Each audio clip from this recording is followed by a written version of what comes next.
So we're here with Benny Agbayani at Vets Fantasy Camp, and Benny, we're basically asking each of the players a similar question. So, as a kid, actually growing up in Hawaii, what was the first Major League game you ever attended, and what do you remember about it? Major League game was the Angels. My coach, he played with Wally Jordan, so we ended up going to the Angels game. And what do you remember most about that first time walking into the stadium? Walking to the stadium and our head coach told us, oh yeah, our good friend he was with Wally Jordan. We ended up sitting all the way on the top of the stadium.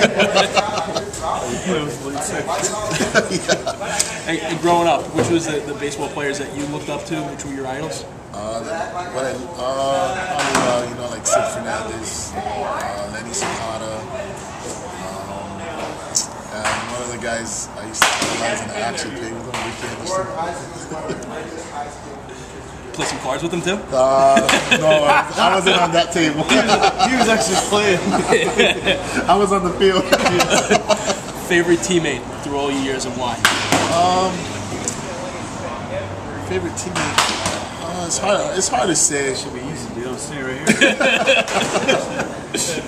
Played with a lot of other guys. When I was with the Mets, a lot of guys were my favorite teammates. Well, the closest one I was with was probably Jay Pinkett. What do you remember most about your first game? That I struck out. I faced Urbina. He was at the Expos, and that wasn't a good experience. Most memorable moment in your whole Major League career? Probably, winning the National League Championship. That was the most exciting part of it. Trip to Japan? That was also the best part too. Hitting a home run at like 5 a.m. in the morning. Yeah. But I think it was winning the championship. That was the most exciting part because you see a lot of guys in the clubhouse full of joy and everyone was so excited. And is this your first fantasy camp experience? Yes, it is. What are you looking forward to most this week? Just probably meeting everybody. Meeting some of the old timers. It's funny because some of them that they were coaching when I was in the minor leagues here. It's still Bobby Floyd, right? Yeah, Bobby Floyd. Is. Yeah. He was our minor league coordinator when I first got here. So it's pretty exciting to meet a lot of the guys here and a lot of the new. See this new complex because I haven't seen it since 2001. And I think Bobby V is going to do it. I hope he does well because I think me and Turk probably need jobs. So I hope he does well. I don't know how many people called me. Dude, you're going to be the pitching coach? Pitching coach, I want to play again. And hopefully, it works out for him. And knowing him, how he studies the game and how he manages, just hope the players adapt to his kind of style, and I think they'll be, good up. Great. As long as we got Turk here, we'll just roll right onto you and do the same thing. First Major League game you ever attended as a kid, what do you remember about it? I don't remember. I think I was probably 10, going into Fenway Park, Massachusetts. I'm still a big Red Sox fan. Our Little League team used to get to go down on the school bus to go to one game every year, and that's probably, it was higher in the summer other than playing Little League. And you walked into Fenway. Who was the guy that you wanted to see? Oh, yes. Carlos. Yes. He's my favorite. Big Yaz fan? Yeah. But what about, they had some good relief pitches back then. Pitches? No. Who was your favorite pitcher? I don't know if I had a favorite pitcher. Carlos Stremski was just the man. He's Massachusetts. He is Massachusetts. Yeah, he was just, I don't know. Probably the reason I became a pitcher was because of him. Because I tried to bat like him too, but I sucked. What do you remember about your first Major League game as a pro? Only pitching 4 2/3 or 5 2/3 innings. It was a hot summer day in Chicago against the Cardinals. And I guess probably the one thing that stands out the most, it was so hot that Chuck McElroy relieved me and then passed out of exhaustion in the dugout when he came off the field. Wow. Certainly wasn't nice and cool like up at Quinnipiac, right? No. What do you remember about your college days at Quinnipiac? And the level of play there? It seems like everything's just kind of, you look back on it, it seems like everything's fast forwarded. But, I don't know, college was just probably my last college game. It was a regional tournament. I pitched 15 innings and lost.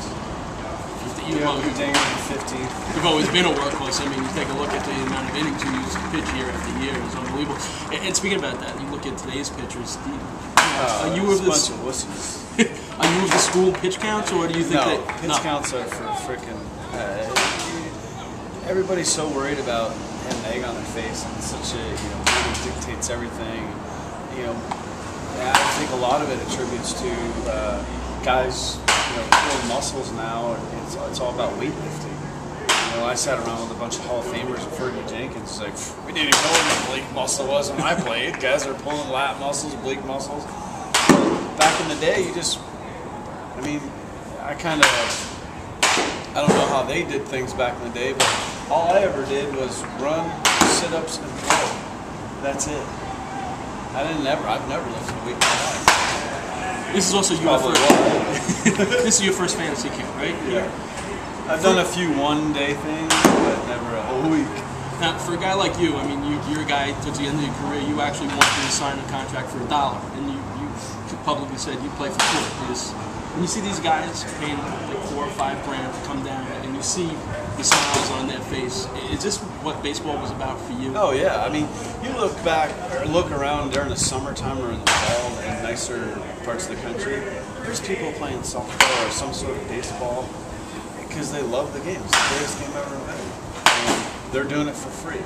And I guarantee you, if all the guys that are former big leaguers here didn't have a chance to play in the big leagues, probably would have played the same thing, pick up softball or whatever it is.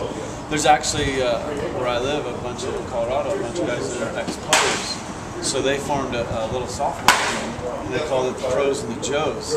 Because we had a few guys that didn't play in the big leagues, but, Mike Timlin, Mike Myers, Sean Chacon, Bobby Chenard, Mike Myers, Dave Beers. It was a lot of fun, we're out there just smoking people. But I've played a couple of co-ed softball games like as fill-ins and stuff, and I was like, you know what, I'll never play that softball crap. So they talked me into going and filling in once in a while, and it's actually fun. You get out there and you just think you can still play. Now that Vinny's back here, all your playing days, favorite teammate? I don't know. Rick Reed and I were pretty tight. We did a lot of stuff, fishing, dolphins. We used to. His wife would only come down for a week in spring training, and so would mine. The kids would spring break or something. So we'd always get a big apartment where he had his half, I had my half, and we had a living room in the middle. Because other than when our wives were here, every day after practice, it was like, what are we doing today? Golf, fish, turkey hunt. I'll go hog hunting around here. Yeah, so I actually loved having spring training here because there was so much more fun stuff to do after practice. Now, I'm getting old, so my memory might not be that good. Now, Rick Reed, if I'm correct, was a replacement player, right? Yes. Yeah. Now, all the other replacement players were looked at kind of different. Rick Reed was really taken in by the Mets. Today, if you take a look at today's game, do you think that would have ever happened today? I mean, the way he was. I mean, for you to say he was your favorite teammate, here's a guy who was a replacement player. Everybody has a story, and everybody, if you look at some of the way things people have happened in their life, Rick Reed's mom was sick, and he needed money, and yeah, he was the guy that never got a fair shot to establish himself as a big player. Anybody's going to do that, and I don't hold any kind of grudges against that kind of stuff. I mean, you got to do what you got to do to survive and provide for your family. And I think a lot of times people are misconstrued by what they need to do to survive, and they don't put themselves in their situation or their walking their shoes. What's the thing you're looking forward to this week most? I don't know, just the laughs and stuff. It's a lot of times people don't understand that the camaraderie as a baseball player. And talking to some of these campers, they look forward to it every year, and they become friends with the guys that come back year after year. And that's the thing that you get in baseball as a player. It's a certain bond. And the only time that I've ever come close to getting the same kind of bond away from the game of baseball is big game hunting. And it's not like fishing, and it's not like bird hunting or duck hunting or something like that. It's something about when you go out your buddies and go hunting for deer or elk or whatever it is. It's just a certain connection and memories and the bonds that you have. As long as nothing changes, right? Yeah.